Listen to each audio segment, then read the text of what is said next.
En Radio Intereconomía, Sin palos en las ruedas, dirigido por Javier Font. Este programa te lo ofrece tu farmacia de confianza con el apoyo de Vidafarma.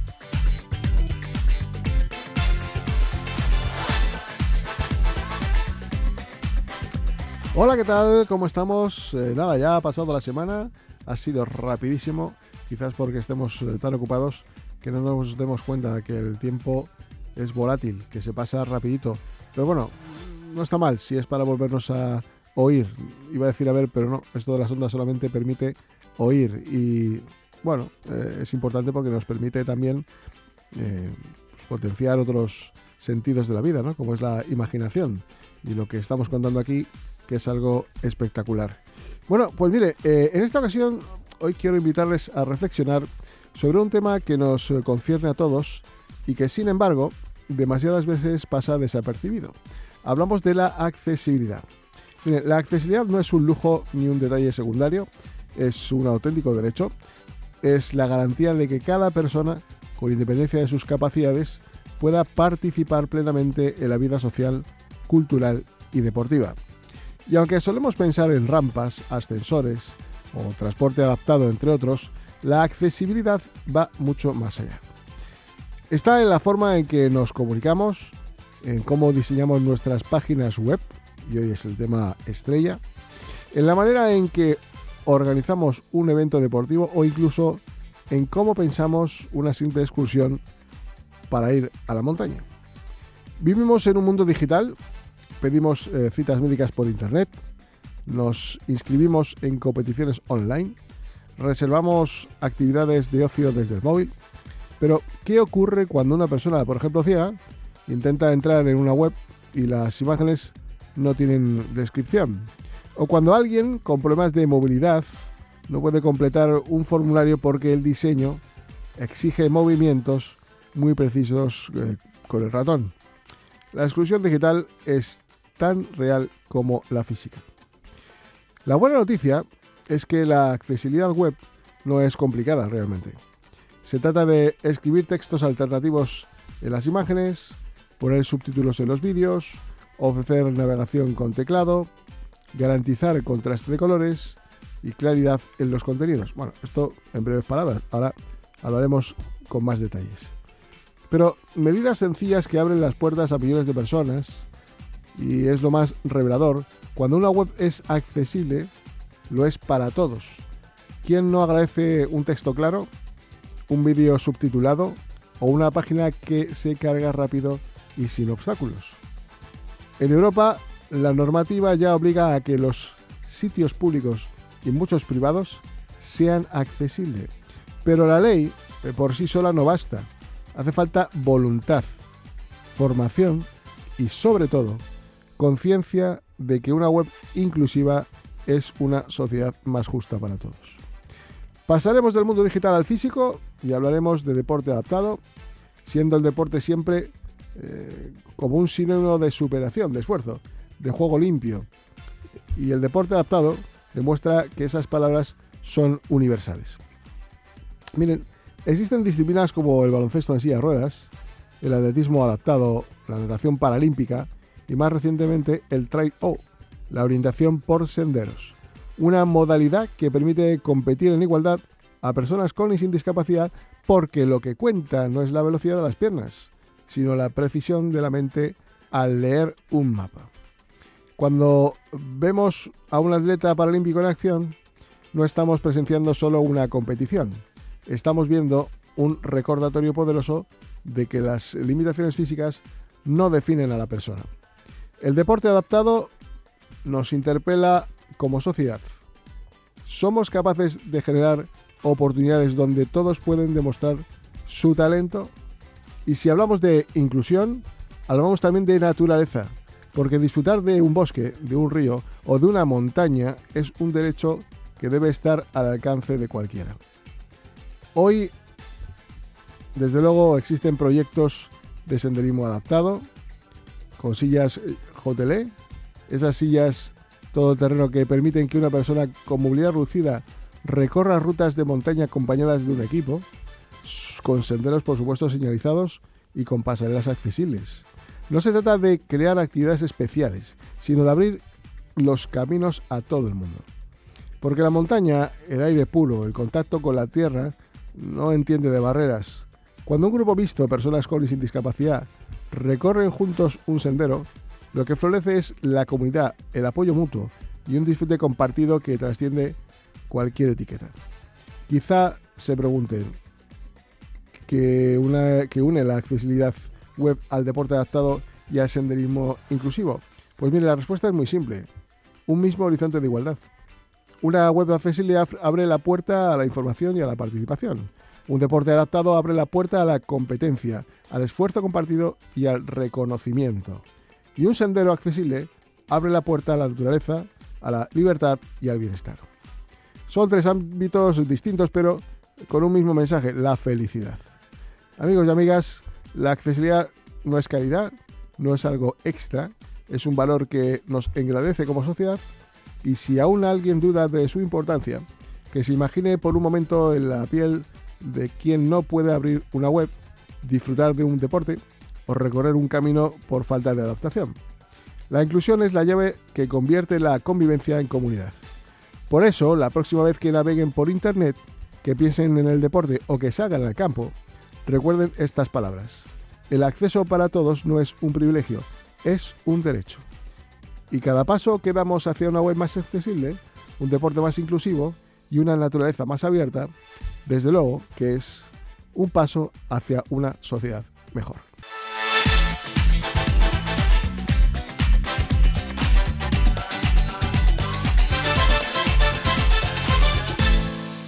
En Radio Intereconomía, sin palos en las ruedas.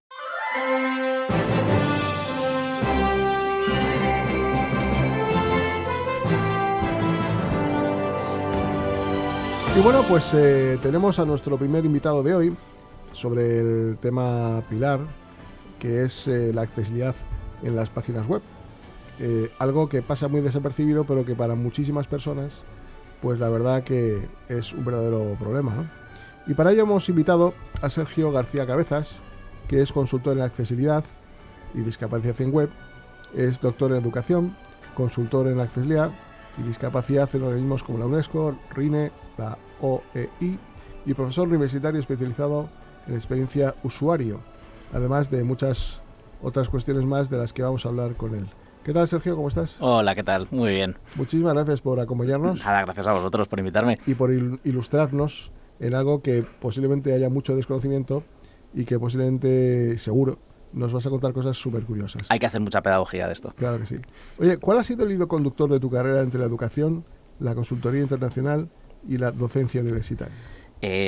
Bueno, o sea, realmente yo creo que es muy ecléctico, ¿no? Porque yo vengo de un mundo educativo, del mundo de la educación social. Desde ahí pasé a la educación de adultos y tal. Lo que es que siempre ha habido un hilo conductor, que es la tecnología. Es decir, yo desde pequeño, desde hace un montón de tiempo, todo el tema de las páginas web y de internet, pues siempre lo he manejado. Entonces, al final, una cosa que era una afición, pues pasó a ser luego un emprendimiento, y eso pasó a ser el hilo conductor de todo. Y desde ahí ya pasé ya a todo lo que es el mundo universitario, con las consultorías internacionales con la RINE, por ejemplo, y bueno, todo lo que me une a Latinoamérica y me une al tema de accesibilidad.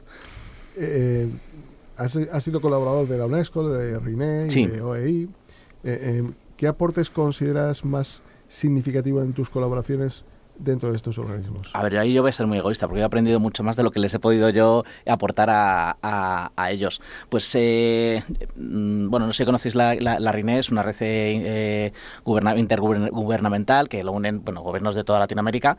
Entonces, estos gobiernos, bueno, pues hablan, los encargados de discapacidad de cada uno, sobre las políticas que tienen que llevar a cabo. Entonces, muchas veces llevan a expertos. Yo he estado un par de veces con ellos. Ahora voy a ir dentro de nada, en noviembre a Bolivia con ellos, y ahí hablamos sobre cosas como, por ejemplo, la accesibilidad web y todo lo que tiene que ver con el mundo educativo en base a la accesibilidad y a la discapacidad.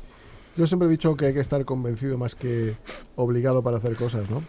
Entonces, yo no sé hasta qué punto podrías valorar qué riesgos implica abordar la accesibilidad únicamente como un cumplimiento normativo que yo creo que es una vista a corto plazo y que además reduce la competitividad, ¿no? Sobre todo de las empresas, ¿no? Sí, sí, muchísimo. A ver, yo creo que esta es la parte más fácil de convencer a alguien de que en este caso, por ejemplo, cuando hablamos de página web, tienen que ser accesibles, ¿no?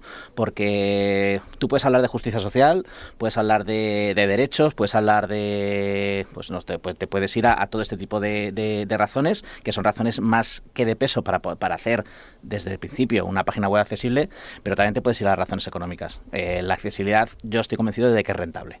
Es decir, si tu página es accesible, pues al final más gente va a poder verla. Y si tú eres una empresa y necesitas tener pues dentro de tu target que venga mucha gente a tu web, pues cuanta más gente venga, mejor. Entonces, si eres capaz de hacer tus vídeos subtitulados, pues habrá personas sordas que vengan a tu página web. Si consigues que, como decías al principio, que una persona ciega pueda, entre comillas, ver tu página web, pues mucho mejor. Entonces, al final, es una cuestión muy, muy importante por eso, es decir, porque además es una cuestión rentable, pero no solamente eso. Muchas veces cuando hablamos de accesibilidad y hablamos de discapacidad, siempre nos vamos siempre pensamos en lo mismo. Pensamos en una persona ciega que no puede ver una página web, pensamos en una persona sorda que no puede oír, pero hay ciertas discapacidades que nos competen al final a todos. Es decir, cuando alguien ha tenido un accidente, se ha roto una pierna, se ha roto un brazo, no puede acceder bien por el ratón, hay que facilitar todo ese tipo de cuestiones. O, como hablábamos antes en tema de Latinoamérica, hay países donde no hay buen internet. Eso también es parte de la accesibilidad. Es decir, facilitar de una forma adecuada que la página web, al final todo el mundo pueda hacerlo. Y es que en el fondo yo creo que es muy importante porque al final convierte a la web, convierte a internet en lo que debería haber sido desde el principio, que es un espacio universal donde no queda nadie fuera. Hoy, domingo, es el Día Internacional del Derecho al Acceso Universal a la Información. Hay mucha gente que se queda excluida todavía, ¿no?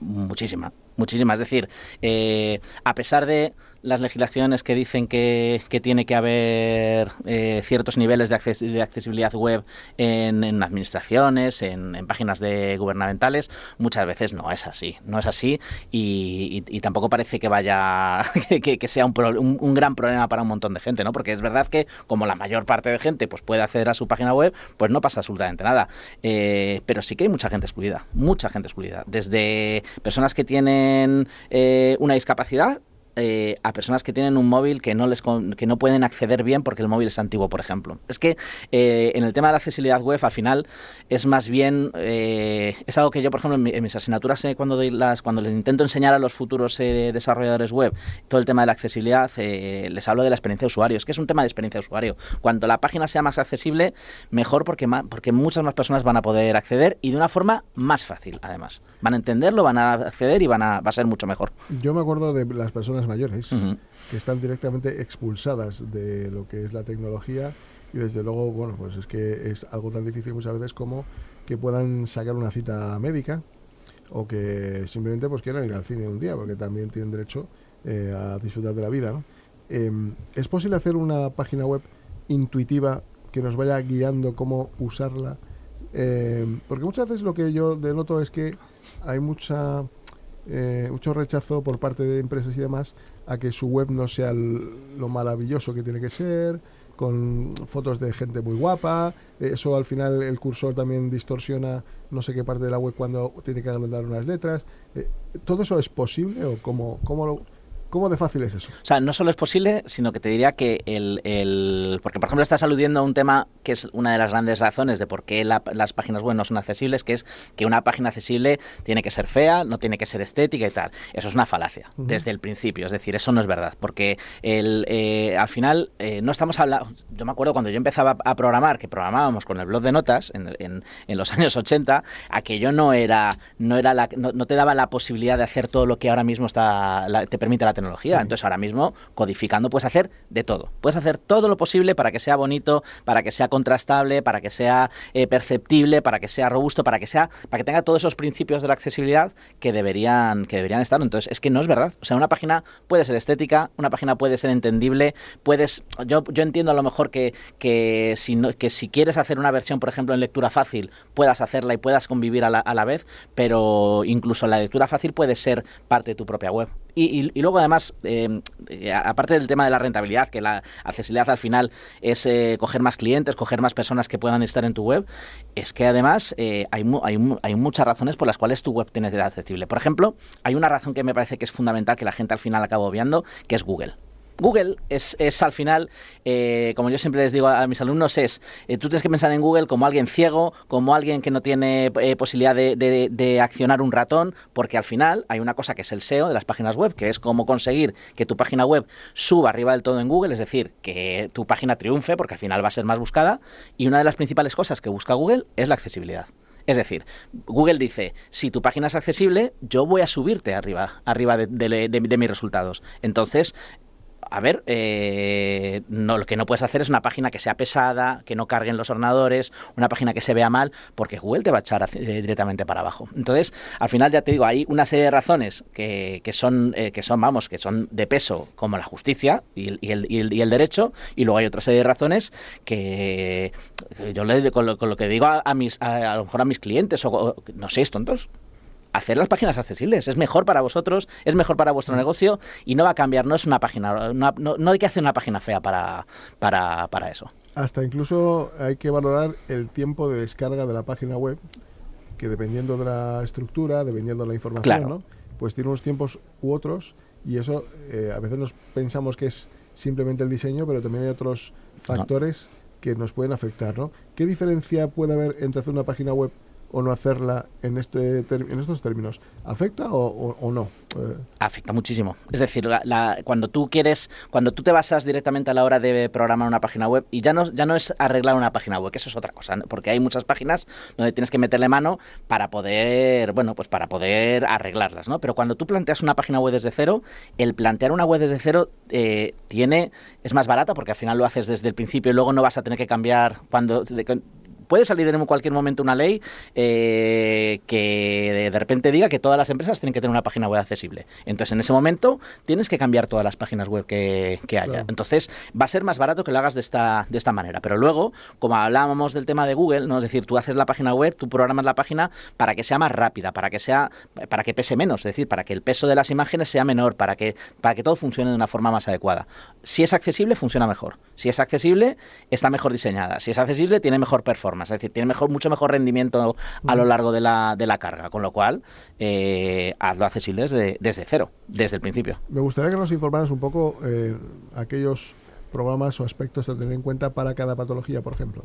Hablamos de las personas sordas, que alguno puede pensar, bueno, si pueden leer, ya, pero hay personas que no saben leer y hay personas signantes. Claro. Entonces, claro, luego hablamos de costes, ¿no? Porque tener todo hecho a vídeo también, eso conlleva un coste importante. Pero entiendo que ahora con la última tecnología tan conocida como es la IA, no sé si sería posible abaratar costes transformando la letra en vídeos con un avatar que vaya asignando. No sé si eso se podrá alcanzar. Bueno, es decir, yo como siempre digo, Dios nos ha venido a ver con la inteligencia artificial en ese sentido. Es decir, los programas ahora mismo, por ejemplo, y no me tengo que ir a una cosa tan complicada, me puedo ir a unos simples subtítulos. Antes, para subtitular algo, tenías que coger un vídeo, ir palabra por palabra, ir haciéndolo. Sí. Ahora mismo, cualquier móvil, cualquier programa como TikTok, te subtitula los títulos automáticamente. Entonces, ¿es más caro? Bueno, algunas cosas,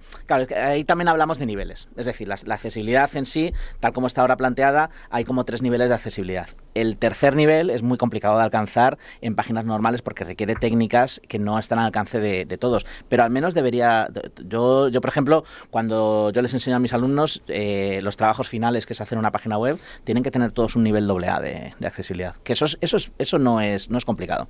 No es complicado. Por ejemplo, es complicado cuando vas a meter alguien que signe dentro de tu vídeo, porque eso tienes que contratar a alguien, tienes que grabarle, tienes que ponerle, eso sí que sube los costes. Pero un mínimo nivel de subtitulado, por ejemplo, no te sube las cosas. Y luego lo demás es que estás hablando de imágenes con descripción, que eso es describir la imagen cuando la tienes. Estás hablando de etiquetar correctamente los formularios, hablas de utilizar una estructura, lo que llamamos una estructura semántica, que es para que el propio Google, el propio explorador entienda de qué va a ir tu web, qué es esta parte, qué es esta parte, qué es esta parte. Entonces todo eso no es mucho más coste. Es hacerlo desde el principio sabiendo hacer, que eso es muy importante, es decir, porque luego hay muchos desarrolladores que no saben hacerlo porque no se han metido en este mundo. Y la parte de signar, al final con la IA podríamos conseguir, porque muchas empresas creo que se echan para atrás por el alto coste que conlleva, claro, lo que tú acabas de decir, contratar a alguien que signe y que lea pues eso, todo lo que dice una página web, ¿no? Sí. ¿Eso realmente es posible? Yo creo, ahora mismo yo creo que no es posible. Es decir, estamos hablando de que sería una de las últimas cosas que habría que hacer para las personas para las personas sordas, por ejemplo. Y la IA, es que, por ejemplo, todo el tema de inteligencia artificial, cuando tratamos de IA, de temas de IA generativa, por ejemplo, con vídeos, es demasiado cara todavía. Pero yo estoy convencido de que si tú ves cómo ha sido la evolución de la IA en los últimos años, hay que esperar solo. Hay que esperar, ¿eh? Es decir, ahora antes cuando veías los primeros vídeos en IA salían demasiado raros, ¿no? Y ahora mismo es complicado ver que un vídeo sea... Entonces, el camino es ese y el camino va a llegar, estoy convencido. Es decir, no creo que sea una cosa que digamos que sea una utopía para dentro de muchos años. Hablemos ahora de los instrumentos o de las técnicas que se aplican para que las personas ciegas puedan manejarse en una página web. Pues, a ver, básicamente una de las principales cosas que tú necesitas es tener un teléfono o un ordenador que te pueda comunicar lo que está pasando en esa página web. Entonces ahí, más que técnica o más que elementos que puedas necesitar, ¿no? Como una persona ciega para poder leer, creo que hay una serie de técnicas a la hora del diseño de la página web. Es decir, hay que tener cuidado en todo ese tipo de cosas para poder, lo que te decía, estructurar, por ejemplo, cada fase de la página web, cada parte de la página web, para poder ver los encabezados correctos, que las imágenes, no haya una imagen sin... Porque a mí la imagen, bueno, me parece que está bien para las personas que son videntes, pero si tú no puedes ver, alguien, en este caso tu propio móvil o tu propio explorador, te tendrá que decir, esto es una imagen, y esta imagen es esto. Entonces, todo ese tipo de cosas, para que tú, un lector de pantalla, interprete todo eso, tienes que jerarquizar muy bien la web, tienes que programarlo de tal forma que él pueda leerlo para que luego a la persona ciega pues pueda decirle, aquí es esto, aquí hay un botón y esto es un formulario, ¿no? Entonces, pero eso en el fondo ya, no es una cosa, eso sí que por ejemplo no es caro, como poder ser contratar a alguien que te asigne un vídeo y luego meterlo, programar el vídeo, etcétera. Esto realmente es seguir sentido común. Es decir, un orden lógico de izquierda a derecha, poner imágenes que sean accesibles con todo esto, es decir, un texto alternativo, añadir descripciones largas en las imágenes. No vale con poner una imagen de chico y chica en un parque, sino que debería describir muy bien todo eso. Claro. Pero incluso eso, que era tiempo antes, ahora mismo con la inteligencia artificial lo podemos hacer. Es decir, yo le puedo pasar a la inteligencia artificial una fotografía que me devuelva una descripción adecuada para todo eso. Y yo lo único que tengo que hacer es comprobar, copiar y pegar. ¿Esa inteligencia artificial se llama ChatGPT? Se puede llamar ChatGPT, se puede llamar Gemini, se puede llamar cualquiera de ese estilo valdría. Es decir, yo por ejemplo, utilizo muchísimo ese ChatGPT para poder hacer todo lo que antes hacía durante mucho tiempo, que era escribir redacciones de párrafos de descripciones. Yo ahora mismo las fotografías las pongo, me la describe, yo con eso puedo verlo, puedo cambiarlo y ya eso es copiar y pegar.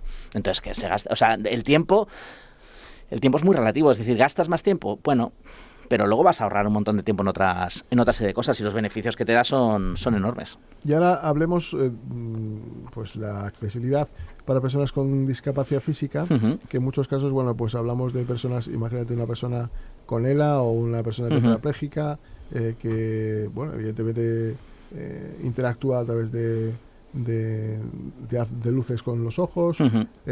¿Cómo se gestiona esto? A ver, ¿cuál es el problema de todo esto? Es que ahí sí que hacen falta, por ejemplo, o sea, una persona que no pueda moverse y que necesite, por ejemplo, un ratón que pueda controlar con los ojos, sí que requiere cierta tecnología, pero que no tiene que ver con la web. Adicional. Claro. Claro, en ese sentido, es decir, si tú, por ejemplo, hay una interfaz que requiere un movimiento súper preciso porque el botón que has puesto es muy pequeño, ahí tienes un problema. Entonces tú tienes que tener la capacidad dentro de la web de poner las cosas suficientemente grandes para que alguien que no tenga la precisión, es que ya te digo, no hace falta irse a una persona con graves problemas de movilidad. Es que si yo me rompo un brazo y tengo que hacer con la izquierda, también necesito que sea más fácil de hacer. Se trata de pensar, de poner a la persona en el centro de tu página web y en el centro de tu programación y pensar que puede ser más fácil para ella en cualquier tipo de situación. Claro, también hay veces que es un poco tener sensibilidad, porque, bueno, y pensar que hay gente que no es perfecta, que no está bien, porque a veces al margen de los programas y demás que podamos tener para acceder a una página web accesible, también hay tiempos donde hay que ejecutar ciertas tareas, porque si no la página web se viene abajo, tienes que empezar de cero, etcétera, etcétera. Eso ya no es una necesidad técnica adicional, sino se trata más bien de la programación de los servicios que se prestan también, ¿no? Claro, es decir, pues si tú, por ejemplo, requieres un elemento con control de tiempo, permite que tenga control de tiempo. Es decir, desde, por ejemplo, que un vídeo no se encienda nada más ponerlo, nada más entrar a la página web, que eso se puede hacer, pero tú tienes que dar una barra para que la persona que esté allí pueda, por ejemplo, cambiar la velocidad de reproducción en el vídeo, ese tipo de cosas. Es decir, dar tiempo suficiente a que si la persona lo necesita por una cuestión tanto física como puede ser a lo mejor alguna discapacidad intelectual, pues puedas entenderlo mejor. Entonces ahí entran cosas como los controles de tiempos, la lectura fácil, ese tipo de cosas que, como tú dices, es un tema de sensibilidad. Es un tema de pero entiendo que el ser humano está capacitado para ser empático con lo que tiene alrededor, y lo único que tiene que hacer es pensar. Entonces, cuando tú piensas y te pones en la persona que está delante, pues haces cosas para ella. Claro. Al margen de también que haya diseños de páginas web accesible, entiendo yo que el hardware de las empresas que fabrican teclados, pantallas táctiles, punteros, también pueden colaborar mucho en esto, ¿no? Porque muchas veces, y eso lo sabes tú mejor que nosotros seguro, las páginas web te reclaman de algún sistema operativo que pueda tener el ordenador para poderlas manejar. Las páginas web, para que sean accesibles, lo deberían llevar incorporado, o sea, lo llevan incorporado, o la que no lo lleva incorporado no es accesible. Tú, cuando programas una página web, deberías comprobarlo en todos los exploradores que hay para ver todo eso. Entonces, es decir, tú tienes que coger Google, tienes que coger el Chrome, deberías coger un Opera, un Firefox, todos, y probarlo que funcionen todos. No solo eso, luego coger una tableta y ver que funcionan las tabletas. También ver que funcionan en un móvil Android y en un móvil de iPhone, porque hay una grandísima cantidad de elementos que una persona puede utilizar para acceder a una página web, y debería funcionar en todos. Entonces, ¿cuándo es un problema eso?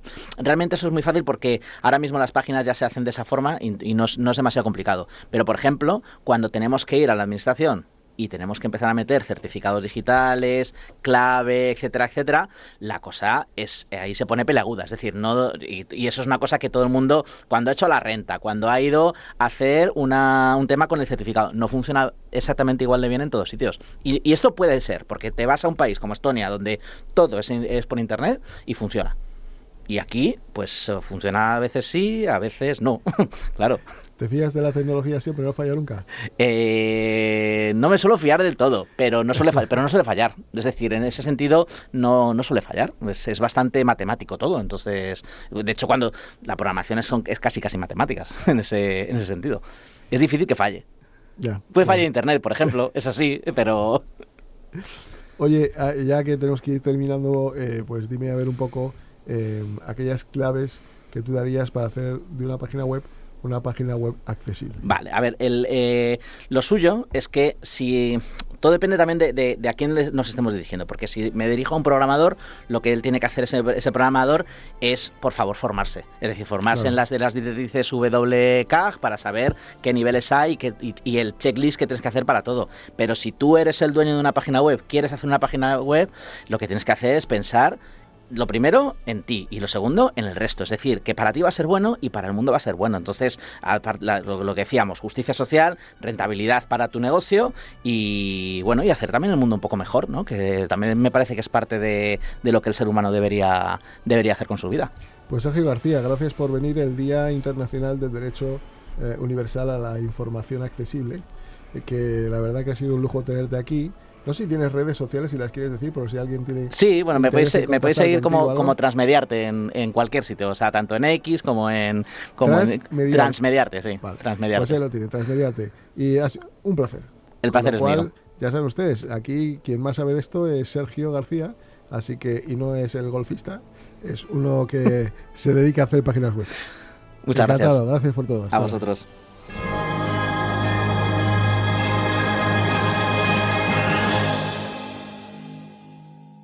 Este espacio te lo ofrece FAMMA, la Federación de las Personas con Discapacidad Física y Orgánica de Madrid, porque la autonomía es poder.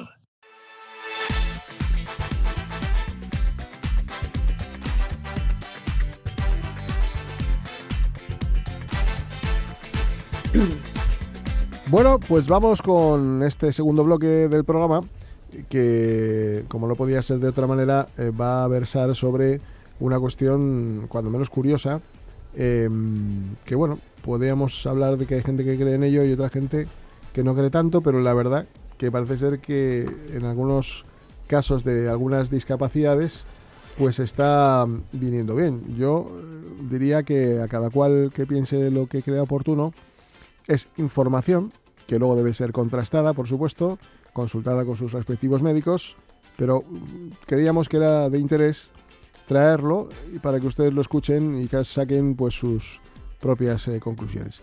Miren, a Nathan le detectan, un niño, le detectan esclerosis tuberosa, inicia tratamientos con antiepilépticos y con atención temprana y comienza a mejorar, pero al año inicia una fuerte crisis y todo lo avanzado parece que se pierde, ¿no? Deja de hablar, deja de señalar y se cae pues muchas veces a plomo el pobre. Se pone en contacto con la Asociación de Esclerosis Tuberosa y le indican que hay un ensayo con cannabis, pero hasta que no tenga al menor 5 años no puede ser parte del ensayo. Bueno, el proyecto realmente se encuentra en tercera fase de ensayo y todavía pues no está apto para la venta.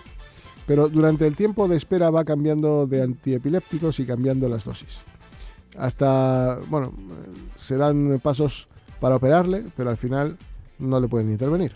Y en julio del 2024 comienza el ensayo con unas gotas, un tratamiento denominado a ciegas, donde no se explica el contenido para condicionarlo, por supuesto, a la gente, y al mes se observa grandes avances en el niño a nivel cognitivo, mejora intelectualmente y comienza a medir pues muchas palabras, a decirlas con bastante más claridad. En este año toma decisiones desde su voluntad y bueno, ha construido su personalidad y a nivel motórico pues corre y salta. Y para ello hablaremos con la mamá de Nathan, pero hemos querido también traer a alguien que nos pueda contar cómo es este ensayo y qué de evidencia científica tiene, en cuántas personas se está aplicando, etcétera, etcétera. Y mire, hemos llamado a Yolanda Angélica, que es directora de investigación de OIS 4CUR, ¿vale? Y presidenta de la Asociación de Esclerosis Tuberosa. ¿Qué tal, Yolanda? Muy bien, aquí estamos. Bueno, pues la verdad que teníamos muchas ganas de hablar contigo y con la mamá de Nathan, porque nos llama poderosamente la atención este tipo de, de aplicación de la medicina, ¿no? De alguna manera, a esta persona. ¿Cómo comienza todo esto? Bueno, pues mira, esto comienza en el año 2016. Y esto comienza en el año 2016, que yo no sabía absolutamente nada del tema del cannabis, que se llevaba nombrando hace mucho tiempo y muchos años, como sabemos todos por el tema del cannabis medicinal. Y bueno, a consecuencia de que yo trato pacientes con esclerosis tuberosa, pues una mamá con otra patología distinta me llama y me dice que su hijo tiene una patología rara, que por más fármacos antiepilépticos que le administra no disminuyen la frecuencia de crisis, y que utilizando un cannabis, digamos, que no está lógicamente comercializado ni nada, pues la verdad es que tiene una efectividad estupenda y una mejoría maravillosa. Entonces, bueno, pues me comenta que evidentemente pues no saben muy bien qué es lo que hacer, y yo entonces me pongo un poco, digamos así, mal dicho, pero las pilas, y empiezo a ver qué es el cannabis y qué aplicaciones puede tener. Y a partir de ahí, del año 2016, estamos en el 2025, empiezo a ver que tiene unas aplicaciones, lógicamente estudiando, viendo las aplicaciones que tenía por el doctor Mechulán, que fue el primero que hizo todas las intervenciones y todos los ensayos clínicos sobre el cannabis y el full spectrum de cannabis, porque nosotros trabajamos con un full spectrum de cannabis, y veo que efectivamente en la epilepsia tiene una repercusión bastante optimista y bastante buena. Y a partir de ahí, bueno, pues hablo con la agencia del medicamento y quiero hacer un ensayo clínico, porque en España, lógicamente, lo que no pruebas en ensayo clínico no se puede comercializar, ¿vale? Y en esa es la que estamos ahora mismo. ¿Qué efectos tiene el cannabis ante la epilepsia? ¿Cómo actúa?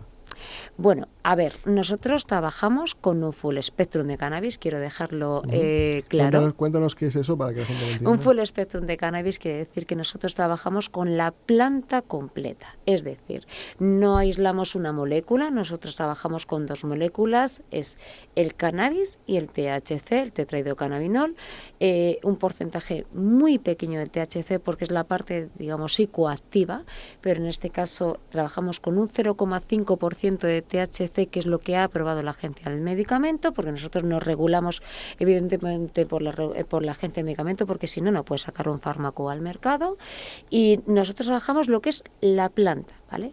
Y nuestro vehículo para hacer nuestro fármaco, que es un aceite de cannabis, lo trabajamos con un aceite que no es nada sintético, o sea, trabajamos lo que es la planta completamente entera, ¿vale? Y entonces esto es lo que nosotros estamos dando a los pacientes actualmente en un ensayo clínico en fase 3, como tú has dicho anteriormente. O sea, hablamos del cannabis puro. Sí, un cannabis puro, no es un cannabis líquido. Aislado, sí, es líquido, donde tenemos un vehículo que es lo que te he dicho, un aceite, ¿vale? Un aceite donde nosotros no te puedo explicar lo que es el aceite, evidentemente, sí, pero bueno, es un aceite que no es sintético como he dicho anteriormente, y todo es a base de natural. Y bueno, pues nos embarcamos en este ensayo clínico porque creíamos que tenía una opción el full spectrum de cannabis. Y bueno, ahí tienes el caso de Nathan y muchos más. Hablamos de casos de investigación clínica, ¿no? Puros, reales, totalmente autorizados, lo digo para quienes nos estén escuchando, por la Administración de España, etcétera, etcétera. ¿Y qué perfil de persona puede entrar en este tipo de ensayos? Pues mira, nosotros lo hemos dirigido, yo soy, como has dicho muy bien, la presidenta de la Asociación de Esclerosis Tuberosa, represento a los pacientes de esclerosis tuberosa en España, y la indicación actualmente sería para pacientes que cursen con la patología de esclerosis tuberosa. Esto no quiere decir que en un momento determinado, cuando el medicamento, y esperemos que el medicamento salga al mercado, no pueda ser indicado para otras patologías, porque al final la epilepsia refractaria, en cualquier patología, ya sea rara o la epilepsia, al final nosotros lo que hacemos es ir al síntoma, o sea, es decir, no estamos curando ninguna patología, porque ni podemos curar la esclerosis tuberosa, ni podemos curar otras patologías que cursan con la sintomatología de la epilepsia. Nosotros vamos al síntoma, que es la epilepsia, y entonces para la esclerosis tuberosa, el síntoma de la epilepsia va fenomenal. Este tipo, por ahora, este tipo de fármaco, que esperemos que lo saquemos a comercializar, y al final, pues para otras epilepsias refractarias también podría ser indicado. ¿Eso cómo lo podemos hacer? Con un reposicionamiento ¿vale? Entonces, una vez que se saque este fármaco, podemos hacer un reposicionamiento y sacar el fármaco para otras patologías, pues para distintas enfermedades o para la epilepsia común que puede tener cualquier persona que, por desgracia, cursa con una epilepsia de etiología indeterminada. Oye, ya evidentemente ahora hablamos del caso de Nathan, Sí. que es un menor, ¿no? Sí. Y en este sentido, ¿cómo pueden participar los menores? Evidentemente entiendo por autorización de los padres, por supuesto. Sí. Pero ¿cómo de difícil es esto? Porque claro, un menor a veces es complicado, ¿no?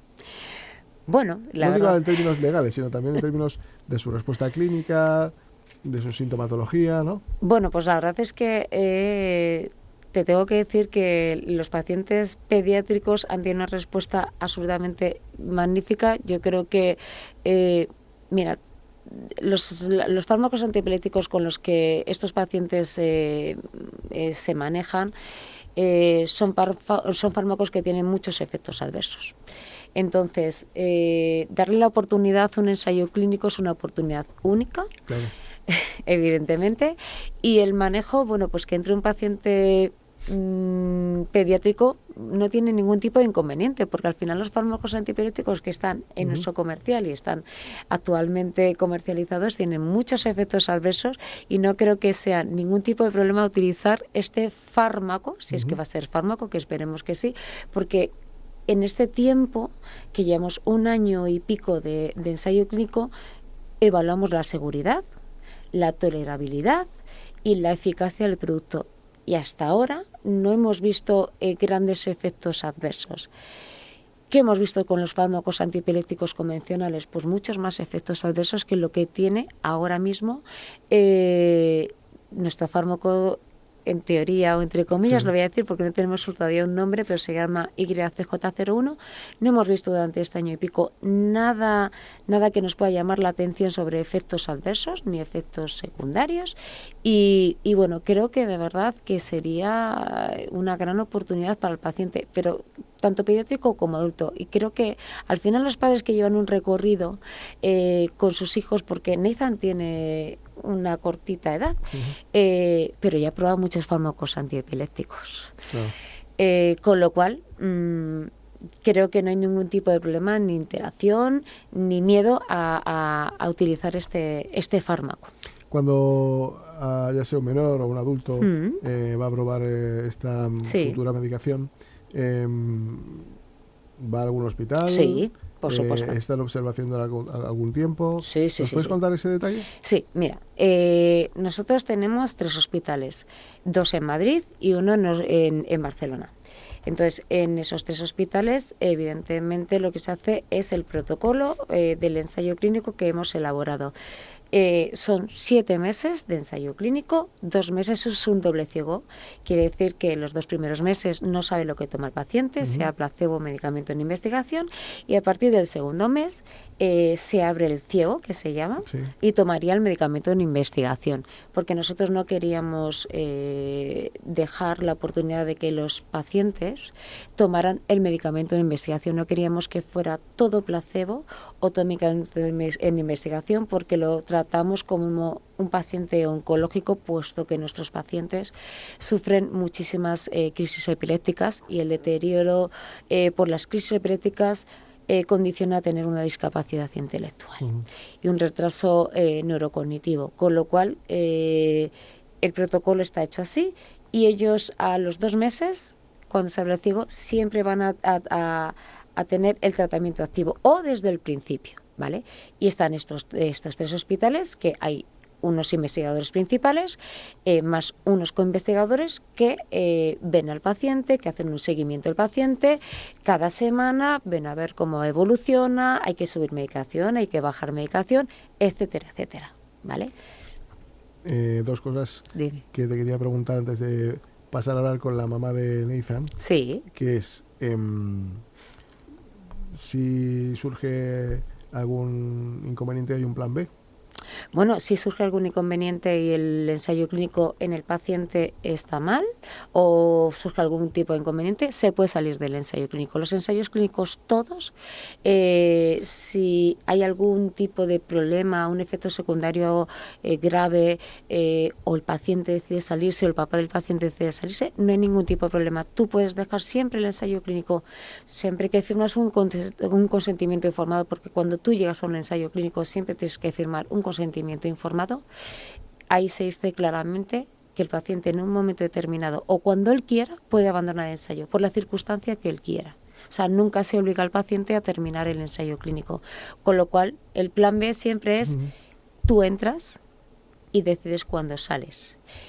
Si decides que no sales porque el ensayo clínico va fenomenal, ese paciente que es respondedor sigue con su fármaco hasta que se comercialice. Y si decide que el ensayo clínico, por lo que sea, por un tema de lo que te he dicho, efecto adverso, o porque no quiera, o porque se puede salir del ensayo clínico, no hay ningún tipo de problema. Y a eso voy, a ese retriple plan B, el efecto adverso. ¿Hay algún antídoto o algo que...? Bueno, hasta ahora no hay nada porque es que no hemos visto ningún efecto adverso. Lo máximo que hemos podido ver es algún tipo de interacción con algún fármaco concomitante, es decir, algún fármaco antiepiléptico, que es lo que habitualmente el paciente con una esclerosis tuberosa, con una epilepsia refractaria, es lo que se le administra, y a lo mejor hemos podido ver algún tipo de somnolencia. ¿Qué hacemos en ese plan B que tú me dices?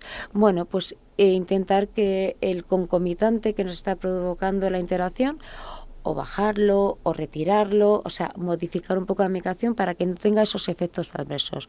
Pero eso es nuestro plan B. Pero por suerte, en este año y pico, lo que te he dicho, hemos visto un poquito de somnolencia, pero poco más, no hay nada relevante en ese aspecto. Y una curiosidad que siempre lo llevo encima, ¿el placebo qué es agua?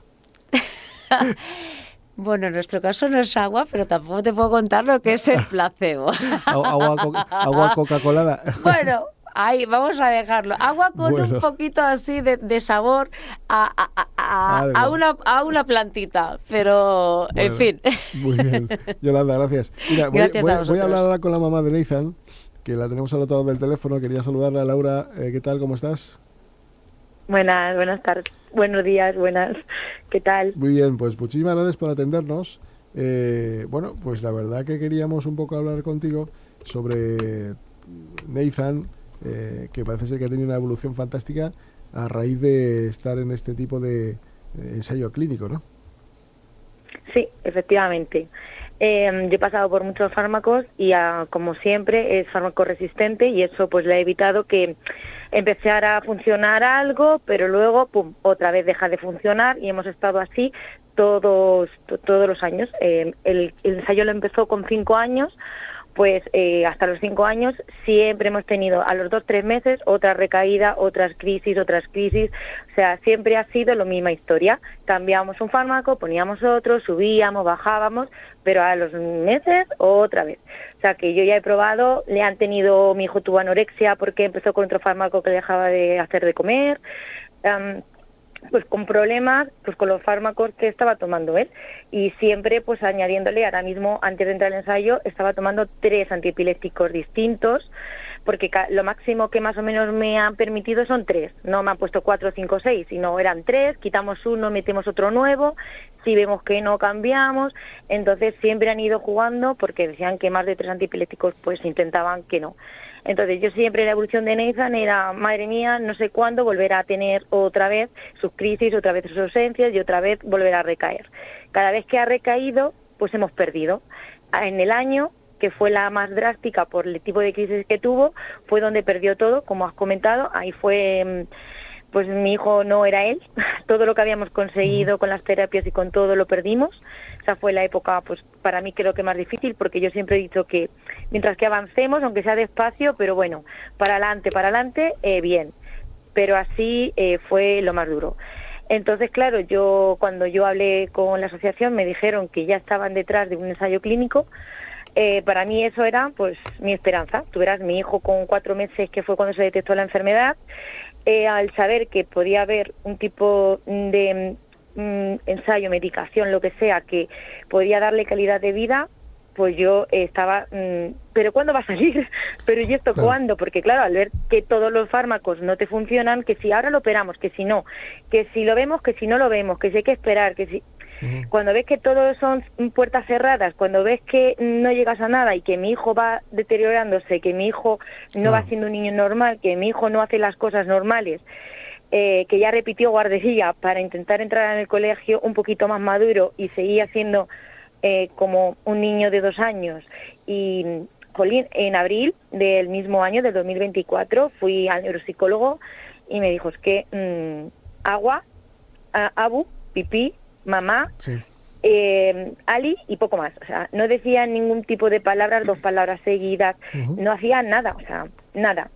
Todo era a base de yo intentar. Yo en las terapias le decía, es que ya estoy frustrada, es que intento por todas las maneras que mi hijo aprenda, intento por todas las maneras que mi hijo evolucione, y ya estaba en un punto que digo, es que estoy... Claro. Pues como desesperada, lo podría llamar así, desesperada. ¿Qué no va a querer una madre para un hijo, verdad? Laura, a ver. ¿Cuándo le diagnostican el tratamiento y cuándo le diagnostican la enfermedad, la esclerosis tuberosa, y cuándo empieza con este tratamiento?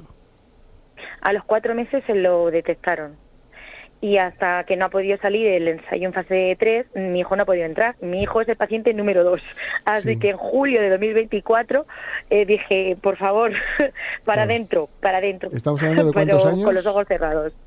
Pues 4 años. 4 años. Entiendo que sigue con seguimiento de los doctores, la evolución, al margen del ensayo clínico. Y es que es otro, sí. Y no puede estar relacionado esta mejora con la madurez neurológica del menor, ni celular, ni nada por el estilo. No, porque es lo que te digo, o sea, que es que yo en abril ya le hicieron una evaluación neuropsicológica en abril. Yo entré en mayo, junio, julio, 3 meses después. Cuando lo vio en 4 meses, mi hijo no era el mismo. O sea, los neurólogos que me habían dicho, no entres en el ensayo porque hay otros medicamentos en el mercado, ¿qué tal? Los mismos neurólogos han visto la resonancia de mi hijo, han visto su video EGG y han visto el comportamiento allí mismo en el hospital, mientras que a mí me atendían y me hablaban, mi hijo estaba ahí y estaba interactuando con el personal, ¿no? Y me dijo, la verdad es que tengo que decirte que se le nota a tu hijo una evolución.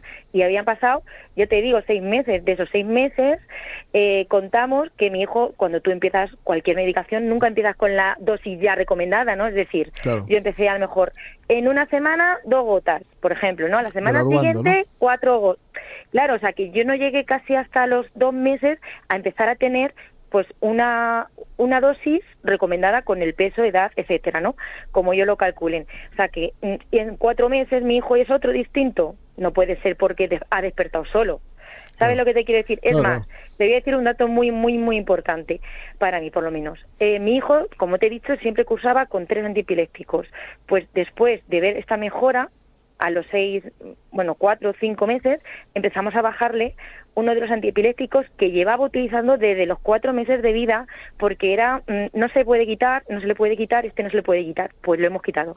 Hemos ido muy, muy poco a poco, y ahora mismo solo tiene 2 antiepilépticos más el ensayo, cosa que también hemos estado haciendo más pruebas, viendo que Nathan sigue bien, que su electro todo va correctamente, y ahora en septiembre tengo prevista la semana que viene hablar otra vez con el neurólogo para volver a quitar otro de los 2 antiepilépticos que le quedan, que para que seguir evolucionando, para seguir mejorando. Entonces, claro, ellos lo han visto, o sea, los médicos lo ven, a veces no quieren o no les interesa o no sé por qué, o información o desinformación que no tienen, o yo no lo sé, pero a mí era no entres en el ensayo, ¿no? Porque hay otros productos, porque un ensayo, porque tiene THC, ya, pero como yo le decía, si tiene THC, pero si lo tiene y la gente de medicamento te lo aprueba es porque es seguro. Entonces, te has informado y los médicos se quedan ahí como, pues, vale. Laura, qué maravilla, qué maravilla. Además, me recuerda mucho tu historia a una película que se llamaba El aceite de la vida. No sé si la recordaréis. Sí, es muy buena, te la recomiendo que la veas, porque es muy interesante. Sí. Y como digo, es una maravilla. Yolanda, ¿será igual de maravilloso el coste aplicado luego ya en farmacias?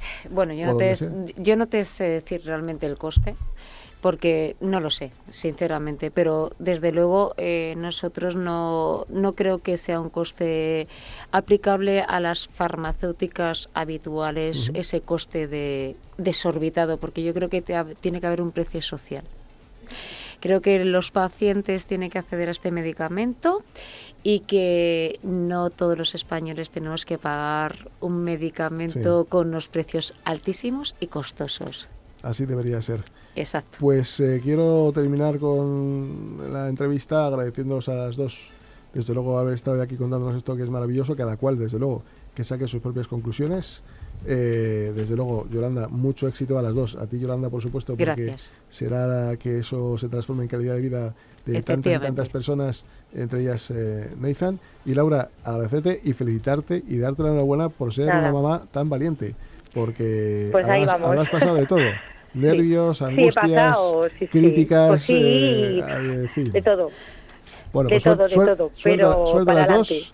Y ojalá nos vamos a ver muy pronto con buenas noticias y que esto vaya para adelante. Gracias. Muchas gracias a vosotros. Muy amable. Muchísimas gracias, Javier. Adiós. Un saludo. Adiós. Este espacio te lo ha ofrecido FAMMA, la Federación de las Personas con Discapacidad Física y Orgánica de Madrid, porque la autonomía es poder.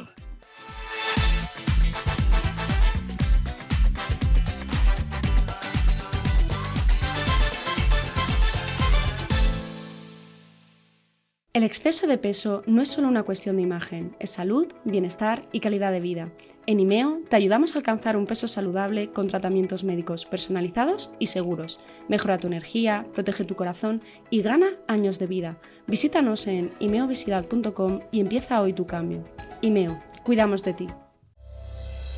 ¿Te has sentido atrapada o atrapado en tu casa por culpa de una escalera? ¿Te has perdido planes por barreras que impedían tu movilidad? No lo dudes, contacta con el Gabinete de Accesibilidad de Fundación 360. Te asesoramos, informamos y te ayudamos con proyectos, planes e informes. Llama al 91 593 35 50 o escribe a odat@famma.org con el apoyo de Fundación Montemadrid y CaixaBank.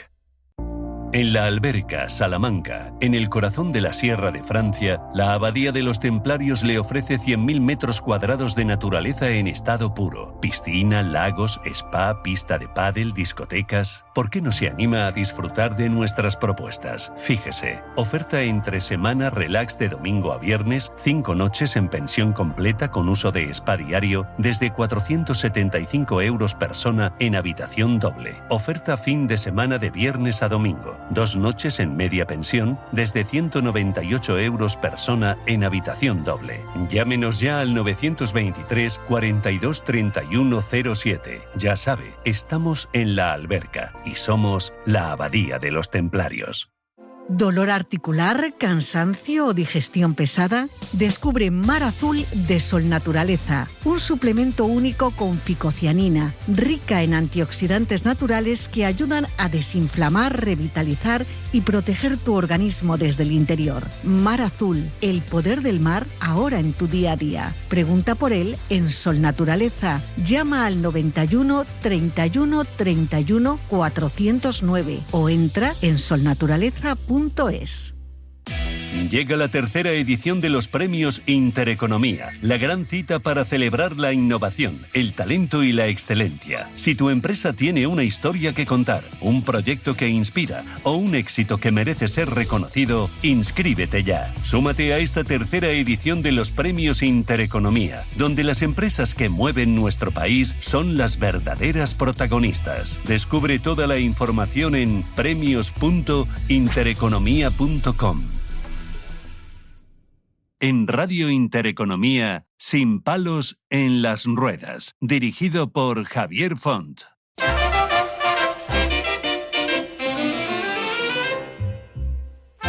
¿Cómo está el patio? Bueno, pues la sintonía lo dice todo. Ya más movidita, más de risas, de pasarlo bien. Tony Melero, ¿qué tal? ¿Cómo estás? Muy bien. Uy, pues mira, pues así, con el tiempo, como ¿Estás estamos. ya arrancando? Es que los tiempos, horrible, Javier. ¿Estás enterado? Claro, de repente bajan las temperaturas de un día para otro 19 grados, luego entras en los sitios, el aire acondicionado y así estoy. Esto es un asco. Oye, tenemos aquí una estrella, por cierto, que... Muchas gracias. Que no era por mí. Perdón. Bueno, tenemos dos, perdona. Qué bien las reglas. ¿No? ¿Que has tenido aquí a un... Sí, he conseguido que venga Sergio Ramos, pero me ha dicho que se tiene que ir rápido porque está de conciertos y, ¿Ah, sí? Sí, de entrenamientos. Ahora. Hola, buenas tardes a todos. Bueno, en ese sentido, buenas tardes Javier, buenas tardes Cristian. Gracias, Sergio. Y bueno, sí, no sé si habéis escuchado mi temazo, Cibeles, ¿verdad? Como dice un gran amigo mío, Cibeles no conduzca. Y bueno, he metido tanto autotune, Javier, que hasta el propio Bad Bunny me ha preguntado qué digo en un par de frases, porque no se me entiende. Pero bueno, me tengo que ir, pero... Oye, antes de que te vayas, que no hay dime. ningún récord, ¿no? Con Florentino, ni el Madrid, ni nada, ¿no? No, en ese sentido, yo Acláralo, no creo que el Real Madrid me eche de menos. Y bueno, en ese sentido... No, yo tampoco me echo de menos, porque la verdad es que casi siempre suelo estar conmigo, Javier. Así que nada, venga, me voy. Suerte, me voy, venga. Suerte. Yo nunca quise irme. Vale, muchas gracias, Sergio, muchas gracias. Gracias, Tony, por traerlo. Qué grande este futbolista, cantante futbolista. Por México creo que está, sí. Sí, pues de hecho la semana pasada ha fallado un penalti que hubiese sido el 2-0. Y ha perdido su equipo 6-2, acabó perdiendo, o sea que no estará muy contento. No estará muy contento, pero bueno, claro, es que se ha centrado en la música y ha fallado los penaltis. Le dedique otra canción al club, ¿no? Eso, lo mismo le da para un disco de la remontada. Bueno, pues venga, vamos con un par de noticias fresquitas. Yo creo que empezamos por la que estábamos comentando off the record, ¿no? Yo creo que sí, porque hay que aclararlo, porque es que claro, dices, bueno, ¿y este señor cómo vive? ¿Habrá cerrado ya? Bueno, la noticia, para que la gente se entere, dice... El titular: una cafetería española acepta chismes, como forma de pago. Aceptar chismes como forma de pago. Y aquí, como te decía, es que somos muy del chisme. Es una iniciativa esto, no es que cobren así todos los días, pero es una iniciativa que fue impulsada por la cadena Good News, que invitó a sus clientes a pagar con anécdotas personales o rumores a cambio de productos del menú. Ya se acaba el efectivo, se acaba la tarjeta, no hay ni bizum, ahora lo que vale es ponme un cortado y te cuento lo de Paqui con el monitor de Zumba. Ahora ya va así. Imagínate el menú, claro. Dependiendo del chisme que cuentes, pues cuesta más o cuesta menos. Un café solo, pues sería un rumor flojito. El tipo, oye, dicen que a mi primo le han subido el alquiler. Un rumor tonto, sano. Un capuchino, pues ya algo más jugoso. Pide una... Depende del nivel, ¿no? Claro, un chisme ya rollo, oye, ¿sabes que Marta se ha operado? Ya algo que tenga más chicha. ¿Y de qué, no? Claro, ya empieza ahí el come que nos gusta. Y ya si pides un croissant relleno o algo así, vamos, eso ya lo tienes que pagar con un chisme con cuernos, certificado eso ya es hablar de con famosos foto. Que has visto por la calle liados unos con otros. Y con foto, documento, ya tiene que estar documentado, si no te ponen el croissant, pero no relleno. La propuesta formó parte de una serie de campañas para estimular la conexión entre desconocidos, porque ya es verdad que estamos en sitios públicos y cada uno está con su móvil y no nos hacemos caso, y por lo visto ha funcionado la iniciativa y la campaña bastante bien. Claro, en esta cafetería ya es todo diferente a una cafetería normal. No hay camareros, hay tertulianos del Sálvame, la gente ya no pide ticket, pide subtítulos por si se han perdido algo de lo que han contado el chisme anterior. El café descafeinado se paga con rumores de políticos porque te quitan el sueño igual. Y la manera de pagar también es diferente. Normalmente... Ahora te acercan en cualquier cafetería, te acercan el datáfono, ahí te acercan la oreja. O sea, son cosas que han cambiado. Y claro, si el chisme es falso, porque aquí también somos mucho de la mentira. De inventar. No pasa nada, Javier. Bulos. Lo llaman fake latte y ya está. Y te cobran 5 pavos. Yo lo tengo claro. Si los chismes son dinero, yo, Javier, conozco a alguno o alguna que básicamente puede tener en su casa el Banco Central Europeo. Porque aquí somos muy, muy, muy del chisme. Vamos con esa segunda noticia. Vámonos. El titular... Dice, una casa que se arma como si fueran ladrillos de Lego. A mí me encanta, porque yo era de Kennex muchísimo y de Lego un poquito, pero era más de Kennex. La empresa Open Home, hogar abierto para los que no habléis inglés, y el constructor y el constructor de casas prefabricadas Benson Wood, este tiene una traducción más difícil, es hijo de Ben Madera, Benson, hijo de Ben, Wood Madera. Gracias. Ha creado estos diseños customizados guiados por arquitectos. Supongo que los obreros para estas casas con ladrillos de Lego, en vez de casco homologado, pues tienen que llevar un casco de Playmobil, por ejemplo. La hipoteca ya no se firma, se encaja en una esquinita de la casa. Y Open Home se basa en una serie de bloques de construcción que van formando secciones de las habitaciones construidos con paneles que ya están prefabricados y ya cada uno los puede combinar a su antojo. Van diciendo, pues mira, yo estoy aquí, estoy aquí. Estamos hablando de un tamaño real. Tamaño de casa real, sí, y entonces tú, dependiendo del espacio que tengas y lo que te puedas gastar, pues vas eligiendo las secciones y por lo visto es muy fácil de montar, haces clic, clac y ya está. Eso. Lo bueno es que si te peleas con tu pareja, pues ya no te vas al sofá porque es tan fácil que directamente te desmontas una parte del dormitorio, te montas un estudio de soltero al lado y listo. Espero que el colchón sea más blandito que una pieza de... El colchón habría que verlo. Claro, de colchón no he visto fotos de la cama, de las casas sí, pero ya luego miraré. Lo que sí me da miedo es andar descalzo por esas casas, porque el que haya pisado alguna vez una pieza de Lego sabe lo que duele, pincha. Y cuidado si hay niños en la casa, por supuesto, porque se pone a jugar y te desmonta la cocina en un momento. Eso. Además, yo que ya te digo que montaba muchos Legos, me pasaba muchas veces que hacías una caja de 400 piezas y cuando estabas acabando te faltaba una. Sí, seguro. Siempre. Si te pasa eso en tu casa, te quedas sin retrete a ver cómo cierras una ventana sin una pieza. Por ejemplo, claro, de doble cristal. La mudanza, eso sí, serían mucho más fáciles. Las mudanzas, antes se necesitaba, yo acabo de hacer hace poquito una mudanza de una habitación y se necesita a 4 o 5 amigos que te ayuden, una furgoneta, mucha gana de cargar, claro. y ahora, pues oye, con 3 o 4 tuppers, pues lo mismo te vas metiendo las piezas y te apañas. Cuando el diseño, esto es parte del proyecto, cuando el diseño está terminado casi, utilizan una herramienta de realidad virtual para elegir los acabados. Entonces, antes te daban el típico catálogo con 200 muestras de parqué, ¿verdad? Sí. Que ibas pasando, que además ya cuando llevas 20 te parecen todas iguales, pues ahora te enchufan, y esto es verdad, te enchufan unas gafas de realidad virtual y tú ves en tu salón, pues como si fuese un videojuego, y vas diciendo, pues esto aquí, esto allá, pero claro, chulas, está chulo, pero en el videojuego las cosas siempre quedan bien. Yo cuando me creo a mí mismo en el FIFA soy mejor que Cristiano Ronaldo. Hombre, por supuesto. Y luego en la realidad soy el banquillo derecha. A ver, yo de hecho yo siempre he jugado de medio, ¿no lo sabes? En el medio. No, medio metro fuera del campo. He jugado, nunca me ponían. Yo solo pido que esta realidad virtual para diseñar la casa tenga un modo madre, porque siempre que metes a tu madre en tu nueva casa, para que tú te pones las gafas y que aparezca de repente tu madre ahí y diga, uy, este hotelé no me convence. Y va a poner esa silla ahí al lado de la ventana, uy, ese salón a doble altura lo vaya a dejar así. Me gustaría ese modo madre. En resumen, Javier, que ahora las casas se montan como Legos, se diseñan con gafas de realidad virtual, pero de lo que estoy seguro es que se seguirán pagando con hipotecas de ciencia ficción. Y lo que no harán es contar chismes para que les den una casa. Bueno, si dan dinero, lo mismo entra en la hipoteca, Bueno, oye, pues nada, que volvemos a vernos en breve, ¿no? Bueno, volvemos a ver, en un par de semanitas estoy por aquí, Tráeme si queréis. ¿A alguien especial? Vale, lo intentaré. A ver, y me pondré mejor de la garganta, que me bajen los aires acondicionados, los sitios. Tápate, ya que no se puede bien. fumar en las terrazas, que los aires acondicionados como mucho a 22. Verás, que eso se pone cada día más difícil. Aquí no, aquí estoy perfecto. Aquí sí, gracias. Aquí va. Venga, hasta ahora, Tony. Gracias.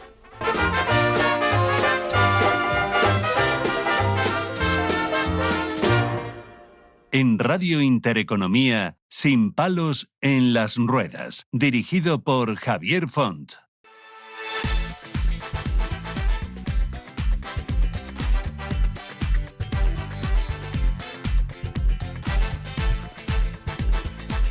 Y bueno, pues se han acabado las vacaciones, pero eso no quita para que haya personas que sigan en una modalidad deportiva tan interesante como es el buceo. Y si no, que se lo digan al presidente del gobierno, que aunque le cierren toda la playa, pero todavía parece que debe ser algo relajante para olvidarse de tantos problemas. Pero bueno, bromas aparte, nos vamos a meter en nuestro fregado, que es lo que nos interesa, y es que, vamos a hablar de buceo adaptado, ¿vale? Es una modalidad, por supuesto, que ahora mismo pues está muy en boga y que muchas personas con discapacidad la están empezando ya a vivir en primera persona.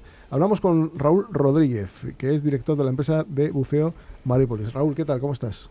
Buenas tardes, muy bien, gracias. Le matizo, la empresa se llama Yo Buceo. Ah, vale, pues lo corregimos. Es que estamos iniciando la temporada y estamos un poco...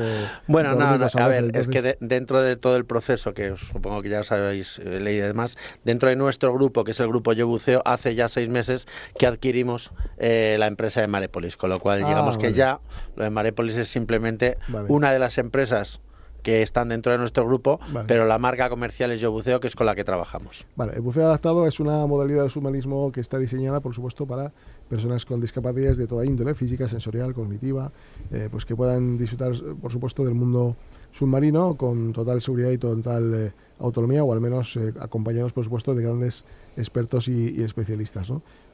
Háblame un poco, por favor, de los beneficios del buceo adaptado. Bueno, los beneficios del buceo en general, ¿vale?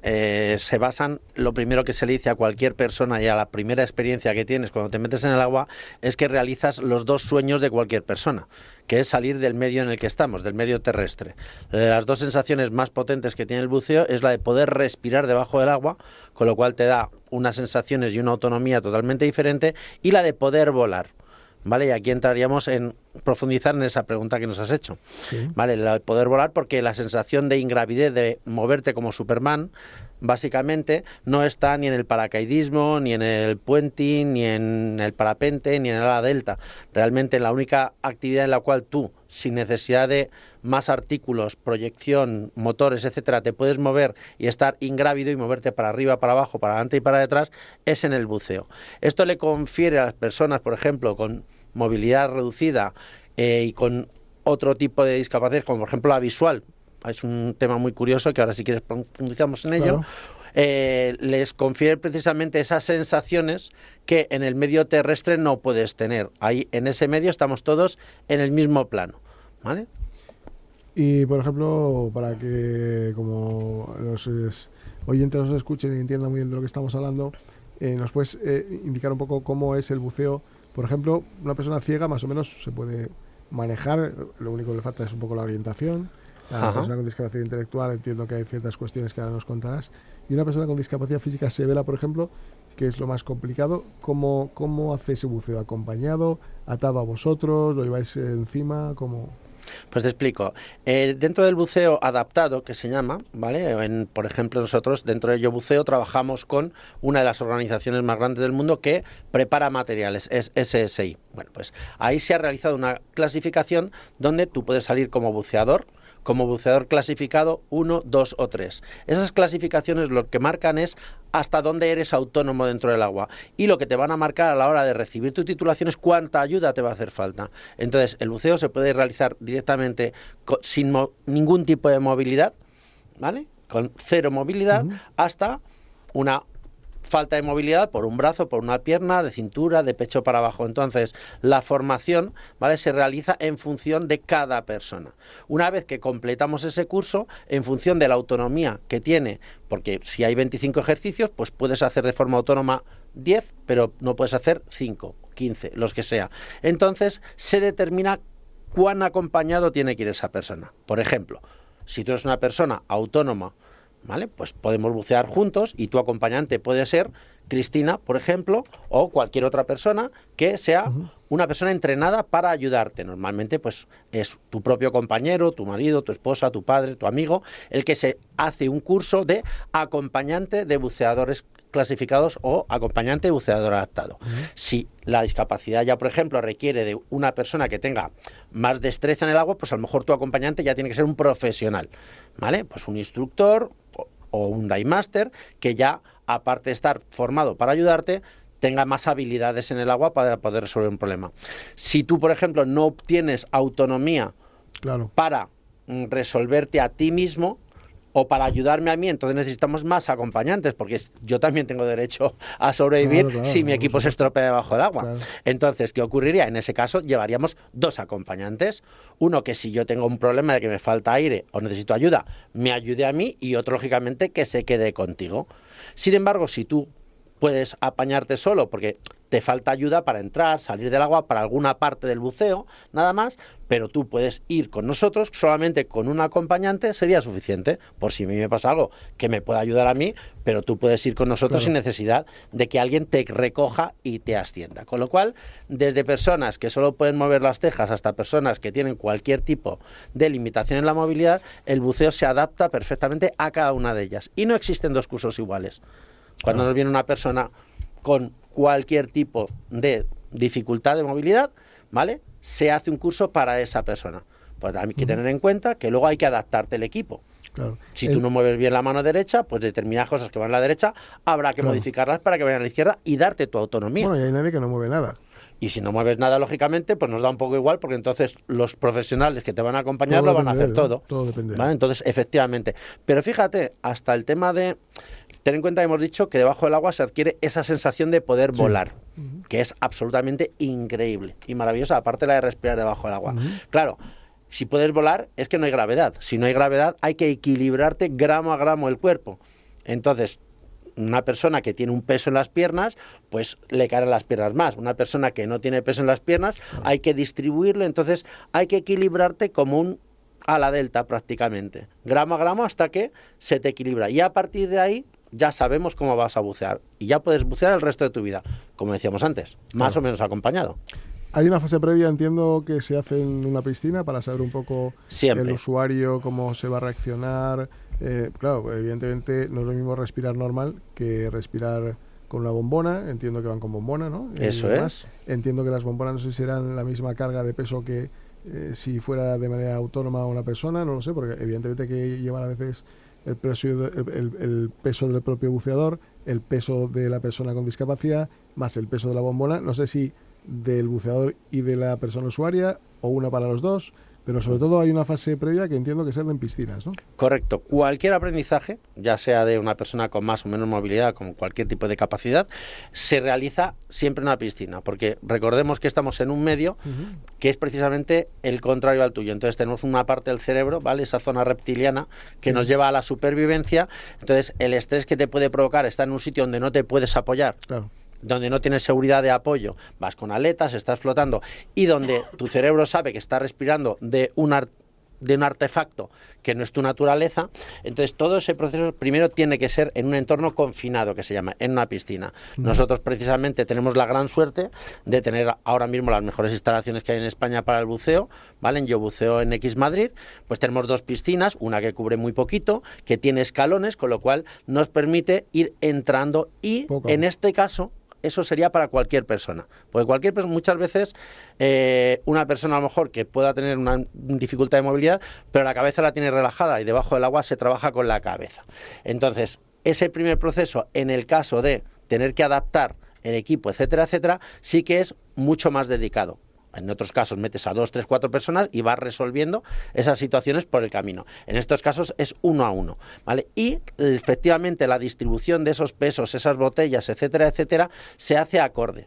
Normalmente, lógicamente, lo que hacemos es utilizar botellas menos pesadas, distribuir los pesos de forma que esa persona esté mucho más equilibrada que una persona que en un momento determinado, pues para recolocarse tiene los brazos y las piernas para moverse. En estos casos realmente yo siempre digo que salen buceando muchísimo mejor una persona que tiene dificultades de movilidad que una persona que en un momento determinado puede resolverse. O sea, ellos sí que les hacemos ser perfectos en el agua, porque no tienes tanto margen de resolución como una persona que en un momento dado puede ponerse a bracear.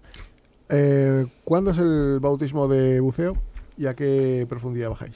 Los bautismos de buceo están limitados normalmente entre 2 y 5 metros de profundidad. En nuestras instalaciones en el X Madrid, ¿vale?, tenemos escalones, con lo cual tenemos 2 piscinas que llegan hasta 3 metros, que es la profundidad recomendable. Legalmente se puede bajar hasta 5 o 6 metros de profundidad, pero siempre se mantiene más o menos en esos límites, de forma que cualquier circunstancia pueda resolverse de forma cómoda. ¿Habéis tenido alguna experiencia complicada? La verdad es que no. Me encantaría decirte que sí, contarte muchas historias, ¿vale? Pero la verdad es que, de hecho, cuanto más adaptado se hace el buceo, menos situaciones complicadas te generan. O sea, seguro, el buceo adaptado es seguro. Es muy seguro. Vale, pues nada. Oye, Raúl, cuéntanos dónde la gente se puede informar. Vale, pues nosotros tenemos una página web que es yobuceo.es, ¿vale? Sencillito de recordar, sí. ¿Vale? Y ahí tenemos toda la información en el apartado de buceo clasificado o buceo adaptado. Le va a llevar al apartado de la página donde se describen estos niveles y estos sistemas de formación. Ahí está el teléfono, redes sociales. Ahí lo tenemos todo, tenemos el Instagram, el Facebook, etcétera, y ahí vamos publicando cuando vamos haciendo también cursos y demás. Pues ahí queda dicho. Gracias, Raúl, por venir a contarnos esta maravillosa experiencia, que a buen seguro más de una persona que tenía dudas posiblemente ya del paso, posiblemente os llame, o si no, pues que se dedique a hacerlo en donde quiera, pero que sepa que el submarinismo adaptado, el buceo adaptado es seguro, y sobre todo con profesionales como Raúl Rodríguez, que dan esa seguridad y que invita a que se pruebe. Así que gracias por venir a contarlo. Pues nada, muchas gracias a vosotros y os esperamos a todos en Yo Buceo, ¿vale?, para hacer vuestros sueños realidad. Muchas gracias, suerte y hasta ahora. Buenas tardes.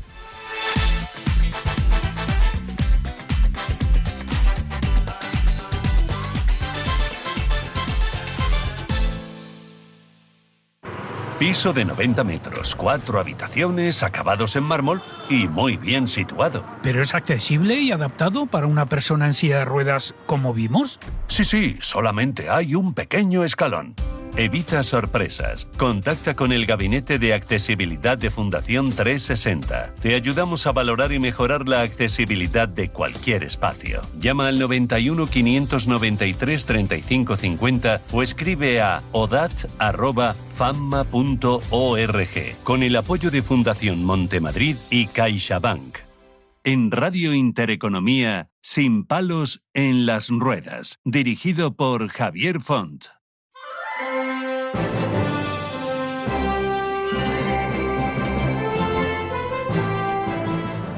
Y bueno, ya para ir terminando, pues vamos a ir contando algo que es súper curioso. Es una modalidad, una disciplina deportiva, pues que se centra en lo que es la orientación. Se trata de Trail O, que no es otra cosa que la orientación por senderos. Esto es un programa que lleva a cabo la Confederación Española de Personas con Discapacidad Física y Orgánica, y que, bueno, COCENFE, y que se centra un poco en lo que es la lectura de mapas y diseñada pues para ser inclusiva completamente, ¿no? Permite competir en igualdad de condiciones, que es la idea de esta organización, y desde luego no importa la velocidad de desplazamiento, sino la precisión y la identificación de puntos de control en el terreno, que siempre deben de ser visibles desde caminos accesibles para sillas de ruedas. Y para ello hemos invitado a otra persona que sabe mucho de esto, que se llama Bárbara Rodríguez y que es coordinadora del proyecto IOFA en España, y que, bueno, pues ha tenido la amabilidad de venir a vernos, con lo cual la quiero saludar sin más dilación para que nos cuente algo que seguramente pues puede interesar. ¿Qué tal? ¿Cómo estás? Hola Javier, buenos días. Con motivo de la Semana Europea del Deporte hemos creído interesante participar con vosotros y contaros un poquito del proyecto. Pues fenomenal. Digamos que el proyecto aborda pues desde el año 92 modalidades pre-op tempo, ¿no? Es una selección de terrenos adecuados, ¿verdad? Sí. Que genera permisos, logística, accesibilidad. Cuéntanos un poco el proyecto, cuéntanos por qué nace, de dónde nace y cuáles están siendo los resultados.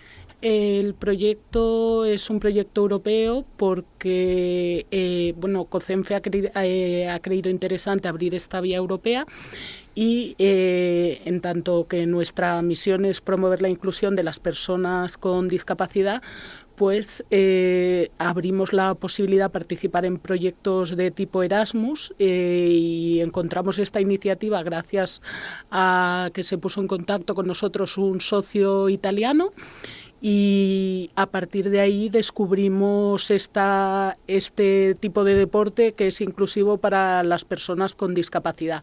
Entonces decidimos participar y para ello nos pusimos en contacto con la Federación Española de Orientación y ellos han sido una herramienta fundamental para COCENFE y para la correcta ejecución del proyecto aquí en España. Y detrás estamos haciendo un trabajo técnico muy importante porque hoy hemos ido a enseñarle a futuros alumnos, a futuros docentes, la importancia de la orientación y de este deporte en las clases de gimnasia que se impartan en colegios y universidades, en colegios e institutos. Oye, ¿qué se diferencia de la orientación tradicional este proyecto? De la orientación tradicional se diferencia en el sentido de que el Trail-O está preparado de la siguiente forma.